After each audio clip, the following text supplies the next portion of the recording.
on a Cold Winter Night by Dark Side Silver. Summary: December 24th, 2006. A cold winter's night. In a countryside town in a snow-covered valley, a gathering of 5 vampires and an immortal human occurs beneath twinkling fairy lights and before a warm crackling fireplace. Or Vampire's Christmas Party post-canon.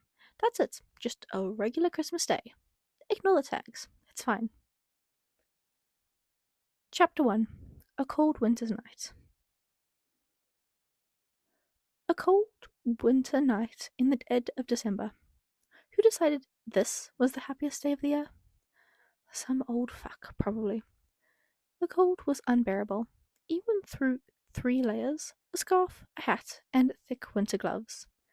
Even with heated seats and the heaters on full blast. Granted, being half dead probably wasn't helping much. Not producing your own body heat might make it a little harder to maintain temperature.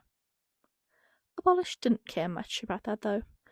Driving up a winding country road under a canopy of leafless branches like reaching fingers crisscrossing the sky.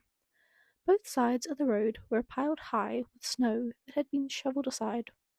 Thick layers of glittering white that carried on as far as he could see between the trees. He sat in the back seat, leaning sideways on the door, legs stretched out across the seats, trying to soak up as much of the warmth emanating from them as he could. Truly, the worst time of year for a gathering of any kind. Master Velok, the driver, a man in his 50s with greying brown hair, glanced back at him through the rearview mirror. Are you all right back there? Fine, Reggie, he said. He sat up a little, turning his head to glance out the window behind him. He thought he saw a bat go flitting by. Just cold. He allowed himself a little smirk as the bat returned. A little dark ginger one with a nightshade flower stuck behind one ear. Their eyes went wide when they saw him. Then they zipped off back into the trees. We'll be arriving at the inn shortly, sir, Reggie informed him. He didn't need to be told. He knew where they were. Cleo never ventured too far from the little country town. Nestled in a forested valley, surrounded by those rocky hillsides and tumbling rivers. Oakhurst, still standing, 200 years down the line. Snow covered the world like a thick, soft blanket, untouched in the wilderness, a gleaming white shine across the earth, bright and glaring in the midday sunlight, gathering in heaps and hillocks at the base of trees and cliffs. Icicles glittered on the undersides of branches like crystals, and the sky shone bright and clear pale blue. Children ran to play in the streets, throwing snowballs, building snowmen or forts, filling the streets with delighted squeals of laughter. The sweet smells of cinnamon and nutmeg filled the air. The market bustled with last-minute shoppers, the high street overtaken by stalls of homemade goods and trinkets and gifts. One young woman with golden white hair had her attention caught by a collection of handmade candles, pine, cinnamon, fresh baked bread, poring over the little stand, trying each one with increasing delight and difficulty making a decision. The woman manning the stall was delighted at her interest, only for an equally young-looking man to appear behind her, cocking an eyebrow with one hand on his hip. Drift, again with the candles? Girl, you have 1,000,000 already. She damn near jumped out of her skin, whipping around to face Scott so quickly she almost tripped over her own feet. Luckily, Shelby was behind her, catching her and helping her stand up again, then facing Scott with their hands on their hips. So what? You don't even live with us anymore. You don't get to complain. The older vampire looked genuinely shocked at her sharp tone, placing a hand over his unbeating heart in offense. Shelby just rolled her eyes and turned back to Drift. Buy as many candles as you want. I like them. Scott just rolled his eyes and sauntered off, heels clicking on the cobblestone as he went. Why exactly he decided to wear heels in the snow, Shelby would never understand. The rest of his outfit was appropriate for the weather, at least. It made it easier to blend in with the crowds. Wearing a turtleneck under a long, dark leather trench coat that flowed dramatically as he walked.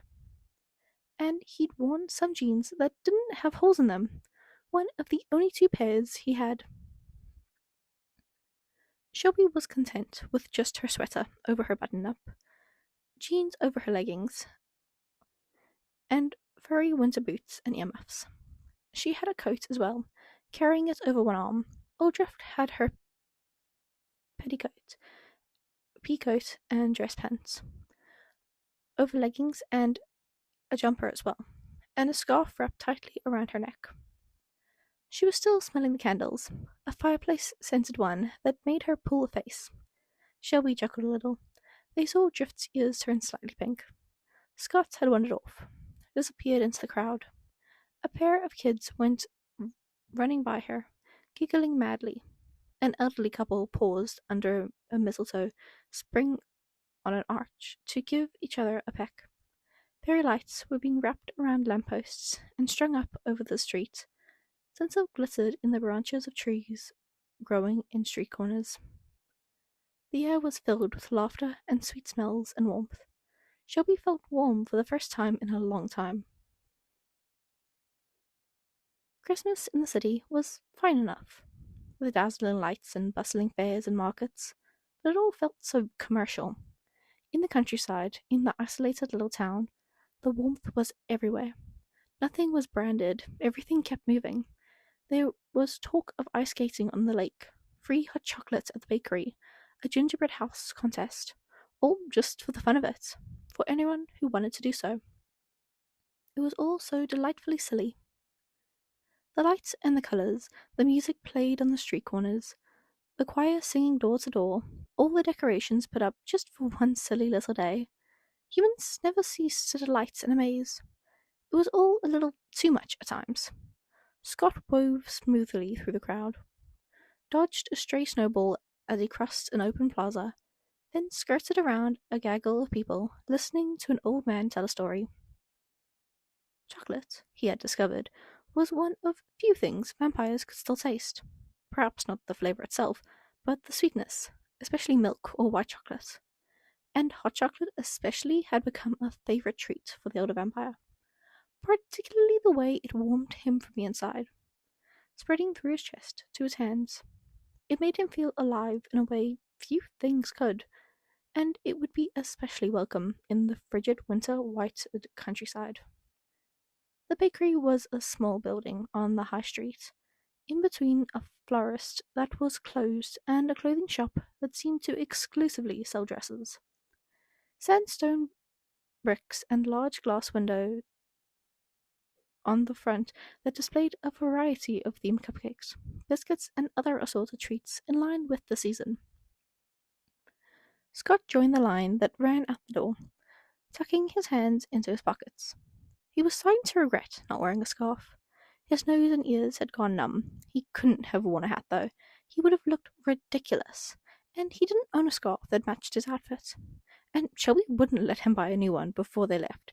So really, it was her fault he was cold. He had gloves, at least. They were fingerless and really only for looks, but he put them on anyway. He couldn't wear normal gloves with his claws, even if he wanted to. It was much warmer inside the bakery, though it didn't make much difference to a dead man. His phone dinged with a text, a message from Shelby asking where he was. He typed one back, letting her know, then stepped up to the counter to order. A hot chocolate, extra chocolate, and a pinch of cinnamon. Cinnamon didn't add anything to the drink. He just liked the way it sounded. He thought it was more normal to get it than not, and he left the bakery to find both Shelby and Drift waiting outside. "Oh, no fair. You didn't get us one?" Drift playfully whined as he joined them, prodding him in the shoulder. Scott just shrugged, sipping his drink. He relished the warmth that spread immediately through his chest. "It's first drink free. I'm not paying for anything I don't have to." Drift chuckled and poked him again, chasing him in a small circle as he danced out of the way. Shelby snickered, watching, covering her mouth to hide her fangs. Scott didn't bother hiding his, grinning and biting back laughter as he defended his drink from his friend's reaching hands. He had Drift held back with one hand, the other stretched out of her reach as she struggled to grab his hot chocolate. In one swift motion, he stepped backwards, swinging his arm out the way and kicking out a leg. Drift stumbled forward, caught on his leg, and fell face down into a snowbank. Shelby burst out laughing as her partner went down, and Scott stepped back triumphant, taking another sip of his drink. Drift sat up on her knees, snow falling from her hair, caught on her nose, turning her colder than she already was. Still, she found herself laughing along as Shelby pulled her back to her feet and brushed away the snow in her hair. Scott looked awfully proud of himself, and she was half tempted to smack his drink into his face. But that would be a waste of good chocolate, and she wasn't about to upset him. They were on holiday, after all. It wouldn't be fair. Instead, she scooped up a handful of snow and down dropped it down the back of his coat, then took off, sprinting before he could grab her. Oakhurst was bustling, families coming in to visit, renting the cabins in the woods, perusing the markets, bringing the town to life. Carols sung at doorsteps and music danced through the streets. Rows of pines that lined the road up to the castle glittered with multicolored lights, dancing on the pristine white snow that lay beneath them. Tinsel rustled in the branches, baubles and ornaments hung from branches, bells jangled in the breeze. And around the castle itself, the gardens were adorned in lights and ornaments. Reindeer statues lined in a row, snowmen built up by the doors, holly wreaths hung over every window. In the ballroom, a towering tree, strung with lights and tinsel and glittering baubles, topped with a golden star. Garlands hung the walls, wreaths above the windows, a gold-lined red carpet just for the occasion. The dining room was set, the table lined with a red cloth, set for 5. Candelabras up its center, flickering in the darker room. Cloth garlands and wreaths lining the walls. A smaller tree, just as decked out, sat upon the beacon's pedestal, a pile of presents heaped beneath it. A pair of little bats flitted from room to room in a frantic dance, checking and rechecking. Fetch wine from the cellar, check in with the kitchen, to the windows, to the dining hall. 5 plates, 5 knives, 5 forks, 5 wine glasses, and enough good wine to actually fill them. It was exhausting. Both collapsed onto a bench in the ballroom. Cleo shifted back first, stretching out hard and rolling their shoulders. That morning had already been an early one. They'd had to get up at the crack of dawn to start cleaning the castle up for the evening. Then she had mayoral duties on top of that, opening the Christmas Eve market and organizing the events of the day. Then there was the daily perimeter check, flying from beacon to beacon across the whole valley to make sure they were still all crimson. Her wings were aching terribly. Oh, well, their arms were. And there was that scare, thinking they saw Bollish driving up to Oakhurst. Surely it couldn't have been, but he had the same warm brown eyes, the same black hair, the same general nonchalance, and the way that oddly familiar stranger smirked at her. It couldn't be him. It had been 200 years. There was no possible way it was him. Pearl shifted back to her human form from Pearl shifted back to her human form a moment after, groaning loudly as she flopped over onto Cleo's lap, throwing an arm over her face dramatically. "Why is this so stressful?" she whined loudly, throwing her head back. Cleo ran a hand through her hair and chuckled. "We're hosting. Hosts are always the most stressed people at the party." "It's Christmas, Cleo. We should be relaxing and drinking mead, not running around like headless chickens." Pearl threw her arms up in the air, narrowly missing smacking Cleo in the nose. The vampire just chuckled, running a hand through their partner's hair again. Pearl just sighed and let her arms drop down. "We already gave the staff the day off, so this is up to us," they reminded her, starting to braid a few small strands together. So stop your bitching and let's get back to work. She leaned down, planting a kiss on the other's forehead, then pushed Pearl off and stood up. Pearl flopped back down onto the bench with a huff as Cleo walked away, smiling to himself. It was approaching evening when the first knock came at the door. Pearl ran to get it, tripping on the lobby carpet as she did, then flinging the door open with a bright, toothy grin. Pearl! Shelby flung herself at the taller woman immediately. Pearl beamed, returning it, spinning the other around in a circle. Shelby, Drift! Oh, it's so good to see you. She sat Shelby down to hug the other woman standing in the doorway. It is! How have you been? How's Cleo? Drift kept her hands on Pearl's arms as they separated, both beaming as bright at the distant fairy as the distance fairy lights. Things are just wonderful, I have to say. We have been up and about all day to get this party set up. The two separated, and Pearl gestured to the door, stepping towards it. Come on in, the pair of yous. Cleo's in the ballroom, just putting up some last-minute decorations. Where's Scott, by the way? Wasn't he coming with you? He's right here, a voice called, and sure enough, Scott came sauntering over the bridge, as though he still owned the place. Gift bags swinging over one arm. Just had to grab these first. 4 gift bags, each a different size and colour, decorated with ribbons and bows tying them shut. Acting like he bought those. Pearl heard Shelby mutter under their breath and snickered. Scott narrowed his eyes, looking momentarily offended. Then, all at once, his hard expression melted, and he chuckled. Courtesy of Miss Shelby Shovel, I must add. He flicked her lightly on the forehead as he walked by. And I did buy gifts, I should point out. Shelby just forgot to bring hers, so I had to make a run home. Pearl rolled her eyes, nodding along like it made perfect sense. Sure, come on in. Gifts go under the little tree in the dining room for now. They'll be moved when it's time to open them. She herded the trio inside, shutting the door behind them. Shelby and Drift made a beeline for the ballroom together, while Scott made his way into the dining hall, pausing to admire the decorations strung across the walls. Cleo was arranging trays of snacks on long tables in the ballroom, cubes of raw meat, rabbit, venison, mutton, on little toothpicks, and decorated chocolates and fancy cheeses, snack trays to enjoy before or after dinner.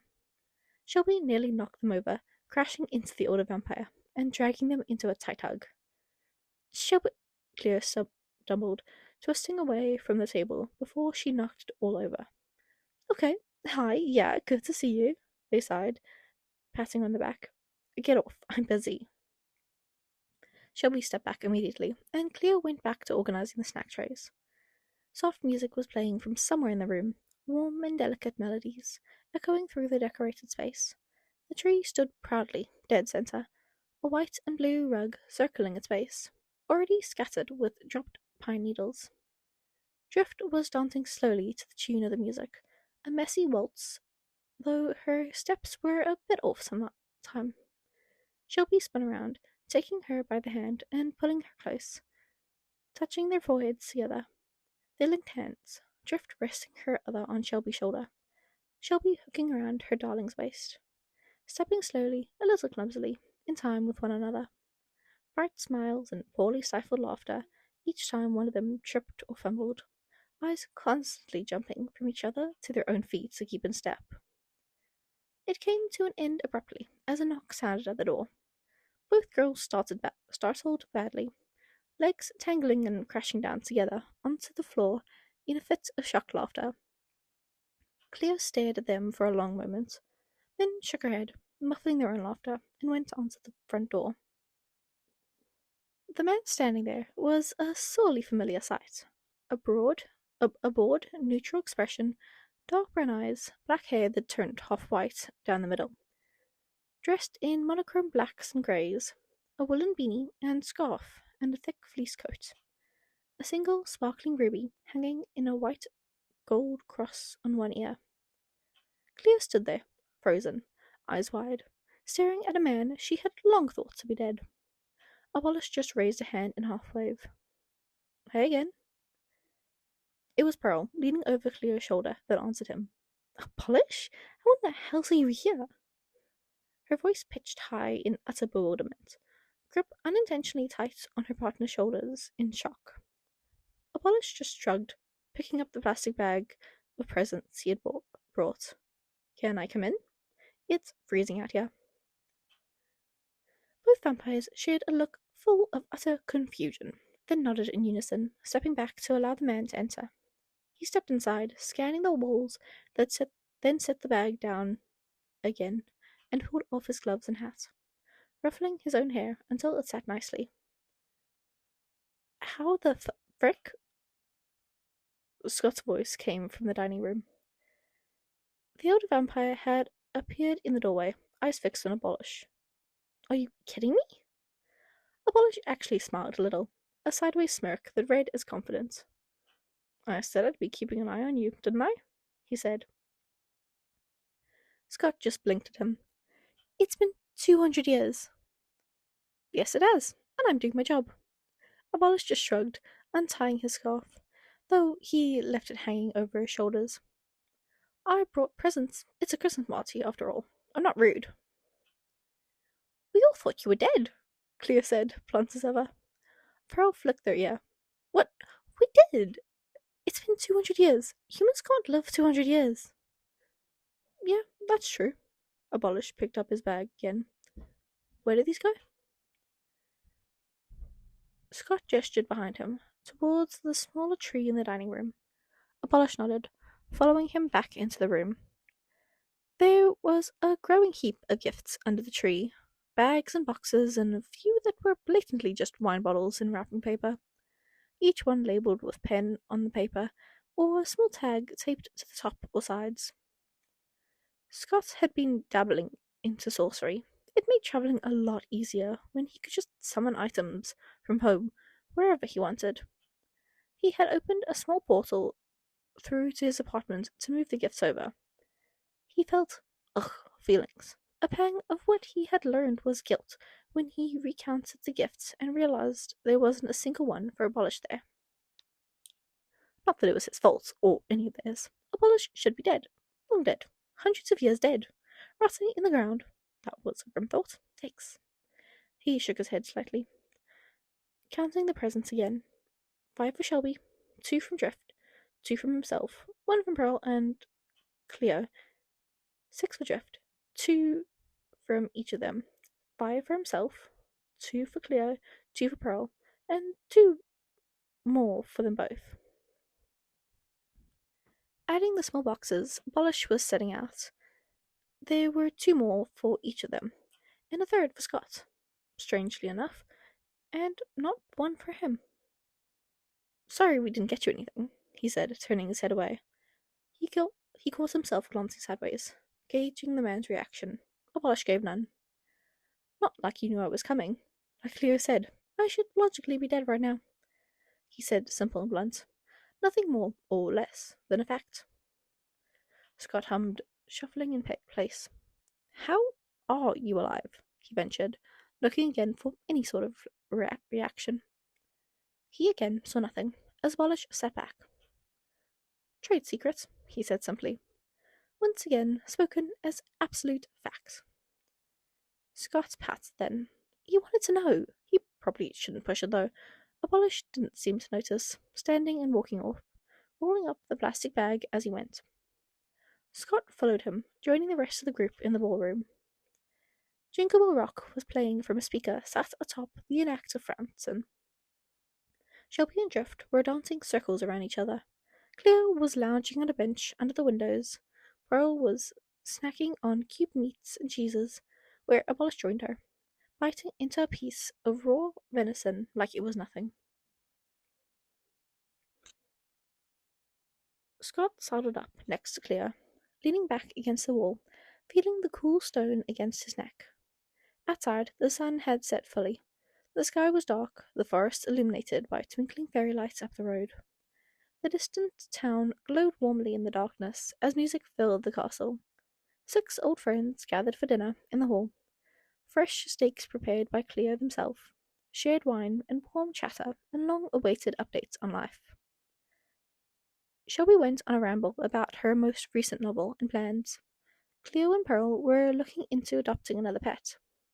Abolish talked at length about his own hobbies, and even took to playing the castle piano later in the evening. By midnight, the party was going. Music played through the halls, hunger had been settled, and the air was warm and bright. Scott sat alone by the windows, watching his girls dance, listening to the playful debate between Cleo and Abolish. Pearl had disappeared somewhere.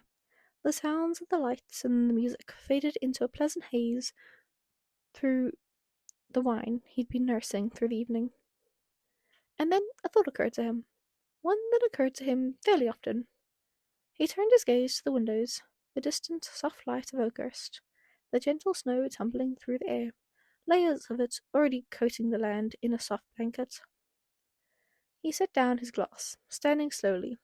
He moved like a shadow, silent, unseeing. As he slipped out the ballroom and towards the door, he took his coat off the hook and slid it on, borrowing Abolish's scarf where he had left it, and slipped outside. Off across the stone bridge, through the fading tracks in the snow left by shovels and footsteps earlier in the eve. He huffed a breath that came out in a cloud, pulling on his gloves. The snow was thicker in the forest, away from the paths and roads, shifting under his feet as he hiked up a hillside, heading for a familiar, peaceful spot in the woods. A grave stood solitary in a small pocket of wilderness, alone between snow-encrusted pine trees in a crater at the top of a steep hill, overlooking the rivers and the castle. A century of sorts. A memorial to a lost friend. Someone Scott had only started loving too late. Someone he regretted not keeping a closer eye on. The reason he tried too hard to cherish the people he now knew. He stopped at the crest of the hill, frozen as the forest around him. Even the wind seemed to go still. The snow had been churned up around the headstone, the earth torn into, the trees clawed apart. One felled, still attached halfway to its trunk. The ground sundered, bloodied and soiled. Scott felt his blood boiling.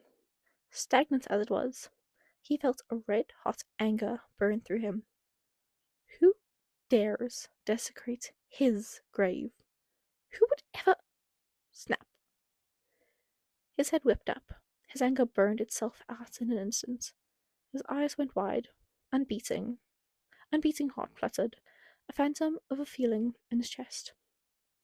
A familiar face, half dredged in shadow, stared back at him from the shadow of the trees. He felt his throat tighten. His chest ached. His breathing stuttered to a stop. Violet's eyes met his, and a word, a name, uttered unbidden to the silence on a cold winter's night. Abbott? Okay, that is the end of chapter 1. This is about 14,000 words altogether, so roughly-ish 5,000 words per chapter. Kind of, like, simplified. Tell me what you thought of this. I haven't posted a Vampires one ever before, because it only came out in September.